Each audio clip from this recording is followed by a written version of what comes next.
8 एप्रिलचा TV9चा मला एक web article दिसला। त्या आर्टिकलमध्ये म्हटलं गेलं की बीड जिल्ह्याच्या राजकीय वर्तुळात एक निनावी पत्र समोर आलंय। ना त्या पत्राला नाव आहे, गाव आहे, काहीच नाहीये, ते पत्र फक्त समोर आलंय आणि त्यात उपमुख्यमंत्री सुनेत्रा पवार यांच्या जीवितास आणि प्रतिष्ठेस धोका असल्याचा खळबळजनक दावा देखील करण्यात आलाय।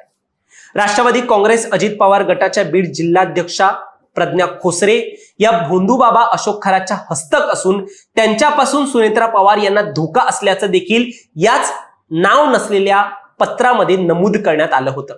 शिवाय प्रज्ञा खोसरे यांनी रुपाली चाकणकर यांच्या माध्यमातून चुकीची माहिती देऊन बीड जिल्हा राष्ट्रवादी महिला अध्यक्षपद मिळवलंय।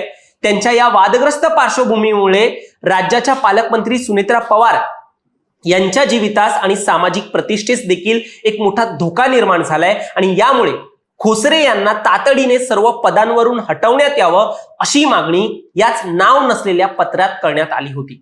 आता हे पत्र सोशल मीडियावर व्हायरल झालं आणि या प्रज्ञा खोसरे कोण आहेत असा प्रश्न निर्माण झाला आणि त्यानंतर ही बातमी जी आहे ती 8 एप्रिललाच झाली। या पत्रानंतर देखील प्रज्ञा खोसरे यांनी देखील आक्रमक पवित्रा घेतला। हे सर्व आरोप फेटाळून लावले, तसेच संबंधिताविरुद्ध मानहानीचा दावा दाखल करण्याचा इशारा त्यांनी दिला। आता पुन्हा एकदा अशाच स्वरूपाची एक बातमी आज देखील व्हायरल झाली आहे। ती 8 एप्रिलची बातमी होती आणि आज देखील एक अशीच बातमी व्हायरल झाली आहे। मात्र यामध्ये कुणीतरी SIT कडे तक्रार केली आहे, ज्या चाकणकरांकडून सुनेत्रा ताईंच्या जीवाला धोका आहे असं या SIT चौकशीमध्ये माफ करा, तक्रारीमध्ये हे म्हणण्यात आलेलं आहे। आता हे असे निनामी पत्र अगोदर फिरणं, त्यानंतर SIT कडे पुन्हा असं नाव नसलेली तक्रार दाखल करणं, हे अशा घटना वाढत आहेत। त्यामुळे राष्ट्रवादीत देखील मोठी चिंता व्यक्त केली जाते। या सगळ्यात खरंच सुनेत्रा ताईंच्या जीवाला धोका आहे का, की हे राजकीय बदनामीचं एक षडयंत्र आहे असा प्रश्न देखील निर्माण होतोय। त्यामुळे या व्हिडिओच्या माध्यमातून या विषयाची गंभीरता काय आहे हेच आपण जाणून घेऊया। तर मंडळी, जसं मी तुम्हाला सांगितलं, एक होती 8 एप्रिलची बातमी, ज्यात एका निनावी पत्रातून म्हणजे नाव गाव काहीच नसलेल्या पत्रातून राष्ट्रवादी काँग्रेस पक्षातील बीडचे जिल्हाध्यक्ष प्रज्ञा खोसरे यांच्यावर आरोप झाले आणि त्यांच्याकडून सुनेत्रा ताईंच्या जीवाला धोका असल्याचं त्या पत्रामध्ये म्हटलं गेलं। आणि एक आहे आजची बातमी, ज्यात कुणीतरी सरळ SIT कडे तक्रार केली आहे, ज्यात म्हटलं जात आहे हा व्यक्ती कुठेतरी बीडचा असून त्या व्यक्तीने अशोक खराच्या विरोधात तपास करणाऱ्या विशेष तपास पथकाकडे राज्याच्या उपमुख्यमंत्री सुनेत्रा पवार यांच्या जीवाला राज्य महिला आयोगाच्या माजी अध्यक्षा रुपाली चाकणकर यांच्यापासून धोका असल्याचं सांगितलंय। आता या दोन्ही बातम्या जर आपण पाहतो तर ते लेटर, निनावी लेटर आणि ही तक्रार, दोघांमध्ये बीड हे ठिकाण आणि रुपाली चाकणकर यांचं नाव कॉमन आहे। महत्वाचं म्हणजे तक्रार करणाऱ्या व्यक्तीचा SIT शोध घेते आणि या तक्रारीत व्यक्तीने केलेला दावा हा पोलीस यंत्रणा देखील तपासत आहे। दोन्ही घटना म्हणजे निनावी पत्र आणि ही SITची तक्रार, दोघांमध्ये काही संबंध आहे का, राजकीय सूडबुद्धीने ही तक्रार करण्यात आली आहे का, या अँगलने देखील पोलीस यंत्रणा सध्या तपास करतात। या सगळ्यात राष्ट्रवादी काँग्रेसचे राज्य उपाध्यक्ष उदय कुमार आहेर यांनी या प्रकरणाची सखोल चौकशी करावी अशी मागणी देखील पक्षाच्या वतीने केली आहे। उदय कुमार आहेर, प्रदेश उपाध्यक्ष राष्ट्रवादी काँग्रेस पक्ष। रुपाली चाकणकर यांच्याकडून राज्याच्या उपमुख्यमंत्री आणि राष्ट्रवादी काँग्रेसच्या राष्ट्रीय अध्यक्षा सुनेत्रा वहिनींच्या जीविताला धोका असल्याची तक्रार बीडच्या एका नागरिकाने SIT कडे केलेली आहे। ही तक्रार जर मागच्या काही गोष्टींचा विचार केला तर निश्चितपणे गांभीर्यपूर्वक घेण्यासारखी आहे।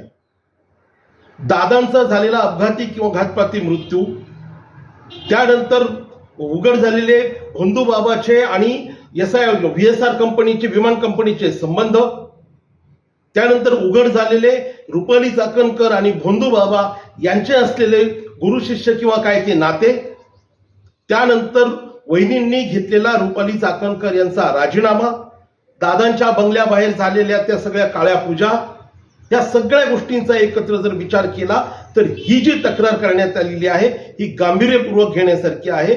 आदरणीय सुनेत्रा वहिनी यांच्या जीविताला जर धोका असेल तर याविषयी लवकरात लवकर चौकशी होणं गरजेचं आहे आणि दादांच्या ह्या सगळ्या घातपात किंवा अपघातामध्ये भोंदूबाबाचा काही संबंध आहे का याचा देखील चौकशीमध्ये समावेश असणं हे अत्यंत गरजेचं आहे।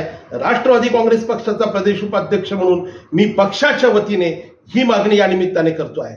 एकूण काय तर पुन्हा एकदा रुपाली चाकणकर यांचे अशोक खरात यांच्याबरोबर असलेले संबंध आणि बीडच्या व्यक्तीने खरातच्या तपास करणाऱ्या SIT कडे केलेली ही मागणी आता सर्वांचंच लक्ष वेधते. पण मंडळी, गेले काही दिवस अंजली दमानिया यांनी देखील खरात प्रकरणाला घेऊन रान उठवलंय. त्यांनी राजकीय नेते कसे खरातला फोन करायचे, किती फोन करायचे याचे CDR समोर आणलेत.